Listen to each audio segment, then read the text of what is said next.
Narsipatnam RTC complex ఆవరణలో కొందరు వ్యక్తులు మట్టి పోయడంపై స్పీకర్ అయ్యన్న పాత్రుడు తీవ్ర స్థాయిలో ఆగ్రహం వ్యక్తం చేశారు. గతంలో వైసీపీ ప్రభుత్వం ఆర్టీసీ స్థలాన్ని ప్రైవేటు వ్యక్తులకు లీజుకివ్వగా అప్పట్లోనే అయ్యన్న పాత్రుడు దీన్ని వ్యతిరేకించారు. అయితే గత అర్ధరాత్రి లీజు పొందిన వ్యక్తి ఆ స్థలంలో మట్టిని వేయడంతో తెలుగుదేశం నాయకులు అయ్యన్న పాత్రుడు తనయుడు చింతకాయల రాజేష్ డిపో మేనేజర్ ను కలిసి వివరణ కోరారు. లీజుదారుడికి ఎటువంటి ఎన్ఓసి ఇవ్వలేదని, మట్టిని వేయడానికి అనుమతులు కూడా ఇవ్వలేదని డిపో మేనేజర్ ధీరజ్ వారికి తెలియజేశారు.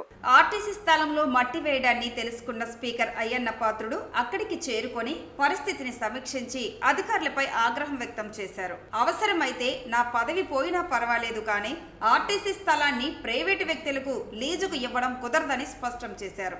రైతులను ఒప్పించి అప్పట్లో ఆర్టీసీకి స్థలం సేకరించామని, దీనిని వీలైనంత వరకు ఆర్టీసీకే వినియోగించాలని అధికారులను ఆదేశించారు. ప్రైవేటు వ్యక్తులు ఆర్టీసీ స్థలంలో మట్టిని వేసినా డిపో మేనేజర్ ఎందుకు ప్రశ్నించలేదు?